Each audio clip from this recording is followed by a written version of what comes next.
Good morning student. आज का lecture B Com second sem subject statistics and business mathematics section A और B के लिए है। लास्ट लेक्चर में हमने mean division from mean calculate किया था और आज के इस लेक्चर में mean division from median simple series में किस प्रकार से कैलकुलेट करते हैं और मीन डिवीजन फ्रॉम मोड जो है सिंपल सीरीज में किस प्रकार से कैलकुलेट करते हैं, उसका कोएफिशिएंट किस प्रकार से कैलकुलेट करते हैं, ये हमको देखना है। आपको जो पीडीएफ मिला है उसमें जो है पेज नंबर जो है 199 का ये प्रॉब्लम है। इसके फार्मूले आपको इसके पहले के लेक्चर में हमने इसके फार्मूले देखे हैं। यहाँ पर बोला है calculate mean deviation from median and it's coefficient. फिर से एक बार देखो क्या बोला है कैलकुलेट करने के लिए, calculate mean deviation from median and it's coefficient. Mean deviation from median पूछा है और उसका कोएफिशिएंट भी पूछा है।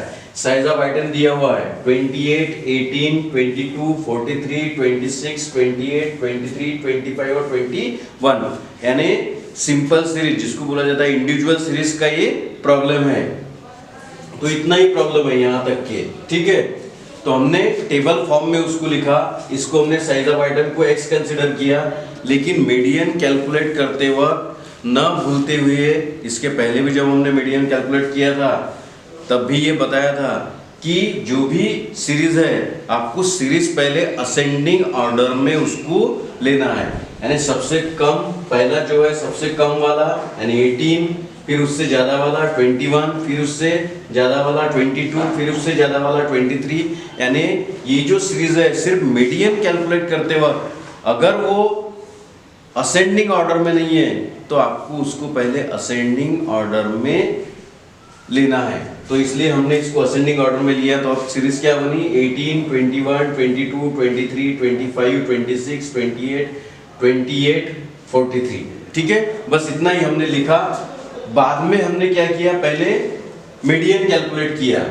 तो मीडियन कैलकुलेट करने के लिए सिंपल सीरीज का फार्मूला क्या है, m equal to the size of n+1 divided by twoth item. इसको किस प्रकार पढ़ना है इसके पहले ही हमने देखा जब मीडियन कैलकुलेट किया था। m equal to the size of in bracket n+1 by twoth items. m यानी median m equal to the size of n कितना है, n means number of item कितने हैं 9 plus 1 by twoth items. m equal to the size of 9 plus 1 10 by twoth items. m equal to fifth items. क्या आया है, m equal to fifth items. अब median कैसे calculate करते हैं, इसमें का जो फिफ्थ आइटम है 1 2 3 4 5, fifth item is our median.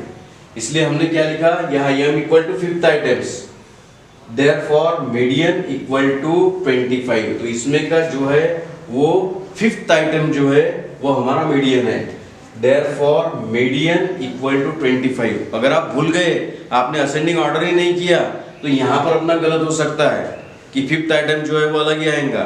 इसलिए न भूलते हुए पहले सीरीज अगर असेंडिंग ऑर्डर में नहीं है, you have to calculate the series in ascending order. Therefore median equal to 25। तो मीडियन कितना आया 25। यानी पहले हमने क्या किया, पहले हमने सिर्फ और सिर्फ मीडियन कैलकुलेट किया, फिर हमने एक कॉलम यहाँ बढ़ा दिया dm, क्योंकि हमको क्या कैलकुलेट करना है, मीन डेविएशन फ्रॉम मीडियन। तो इसलिए हमने एक कॉलम ऐड किया dm। अब m कितना आया 25, तो यहाँ पर ब्रैकेट में कितना लिखा 25। अब 18 divided by 25 minus 7, 25 minus 20, 21 minus 25 minus 4, 22 minus 25 minus 3, 23 minus 25 minus 2, 25 minus 25 0, 26 minus 25 plus 1, 28 minus 25 plus 3, 28 minus 25 फिर से प्लस 3, 43 माइनस 25 प्लस 18। अब n इक्वल टू, ये तो साइज ऑफ आइटम जो थे वो 9 है। अब यहाँ इसकी टोटल समेशन dm। अब ये ध्यान में रखना है यहाँ डिवीजन की, जब ये कॉलम की टोटल लेते वक्त प्लस माइनस साइन इग्नोर करने हैं। इग्नोर करने हैं मीन्स ये सबके आपको सिर्फ टोटल लेना है, ये माइनस कंसीडर नहीं करना है। तो इसकी टोटल कितनी आती है, समेशन dm इक्वल टू, हमने लिखा प्लस माइनस 41, यानी ये निगलेक्ट करना है माइनस साइन। तो यहाँ पर समेशन dm इक्वल टू कितना है 41। अब हम सेकंड कैलकुलेट करेंगे। यहाँ पहले तो हमने मीडियन कैलकुलेट किया, फिर हमने ये dm कॉलम बनाया, अब इसकी टोटल ली, समेशन dm इक्वल टू आया 41। अब नंबर 2 कैलकुलेट करेंगे, मीन डेविएशन फ्रॉम मीडियन। तो इसका फार्मूला क्या है, सिंपल सीरीज का formula delta m equal to summation dm upon n। तो delta m equal to summation dm कितना आया है 41, n कितना है 9, तो डेल्टा m इक्वल टू 4.55, यानी मीन डेविएशन फ्रॉम मीडियन वो कितना आया है 4.55। अब मीन डेविएशन फ्रॉम मीन तो पूछा ही है, मीन डेविएशन फ्रॉम मीडियन पूछा है और उसका कोएफिशिएंट भी पूछा है, इसलिए फिर से नंबर 3 कैलकुलेट करेंगे, coefficient of mean deviation from median. तो फार्मूला क्या है, delta m equal to delta m upon m equal to delta m कितना आया है 4.55 डिवाइडेड बाय m कितना है वो है 25 इक्वल टू 0.18। ये क्या आया है, coefficient of mean deviation from median. यानी हमने क्या क्या कैलकुलेट किया, हमको क्या पूछा था, mean deviation from median and it's coefficient.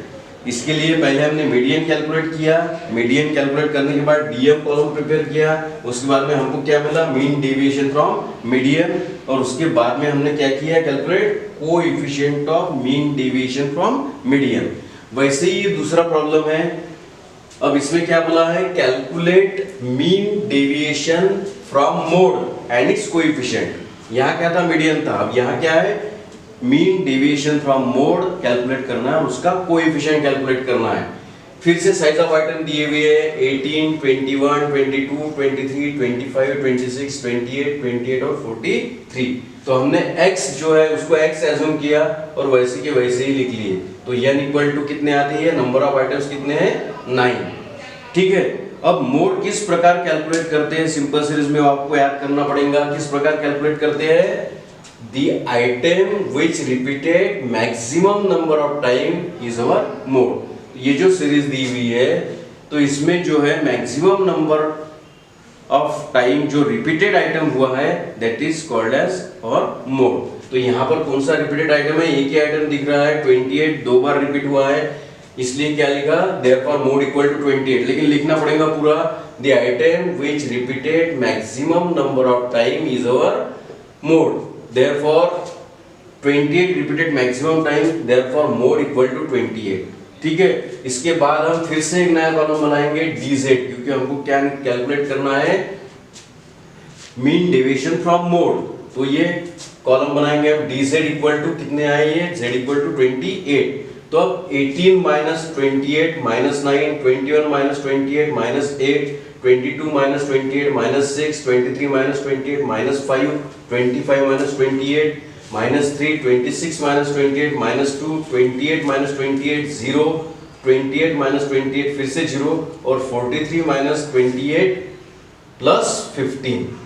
अब यहाँ n equal to number of items कितने हैं 9, समेशन dz इक्वल टू इसकी टोटल, फिर से यहाँ पर ये कॉलम में प्लस माइनस साइन इग्नोर, जो टोटल है वो सीधी की सीधी टोटल लेना है। अब हमको नंबर 2 में क्या कैलकुलेट करना है, मीन डेविएशन फ्रॉम मोड। तो फार्मूला क्या है, delta z equal to summation dz upon z। तो delta z equal to summation dz कितना आया 48 डिवाइडेड बाय 9, तो डेल्टा z इक्वल टू 5.3, यानी मीन डेविएशन फ्रॉम मोड कितना आया अपना 5.3। अब क्या कैलकुलेट करने के लिए बोला है, coefficient of mean deviation from mode, यानी इसका कोएफिशिएंट निकालना है। तो फार्मूला क्या है, ये डेल्टा है, delta z equal to delta z upon z। तो डेल्टा z इक्वल टू कितना है, ये 5.33, ये 5.33 है, 5.33 डिवाइडेड बाय 28, z कितना है 28, तो 5.33 डिवाइडेड बाय 28, तो डेल्टा z इक्वल टू 0.1919, यानी coefficient of mean deviation from mode कितना आया 0.19। यानी हमने क्या क्या कैलकुलेट किए इस लेक्चर में, हमने mean deviation from median calculate किए और coefficient of mean deviation from median calculate किए, लेकिन उसके लिए हमको पहले मीडियन कैलकुलेट करना पड़ा। उसके बाद हमने मोड कैलकुलेट किए, क्योंकि हमको क्या पूछा है मीन डेविएशन फ्रॉम मोड और उसका कोएफिशिएंट, इसलिए पहले मोड कैलकुलेट किए, उसके बाद में mean deviation from mode calculate किए और उसके बाद में coefficient of mean deviation from mode calculate किए। लेकिन इसके लिए जब भी कैलकुलेशंस करेंगे तो सबसे पहले जो है सिंपल सीरीज और डिस्क्रीट सीरीज में जो है वो फार्मूले क्या है, वो मेथड किस प्रकार से है, ये आपको पहले कैलकुलेट करने के पहले ही रिमेम्बर करना पड़ेगा, रिमाइंड करना पड़ेगा कि उसके लिए कौन से फार्मूले हैं, क्योंकि डिस्क्रीट सीरीज सिंपल सीरीज के लिए अलग फार्मूले है, डिस्क्रीट और कंटिन्यूअस सीरीज के लिए अलग फार्मूले है। तो आज के इस लेक्चर में इतना ही, बाकी नेक्स्ट लेक्चर में ये सिंपल सीरीज देखिए, बाकी इसके बाद के लेक्चर में जो है वो डिस्क्रीट सीरीज हम स्टार्ट करेंगे। आज के लेक्चर के लिए इतना ही, थैंक यू।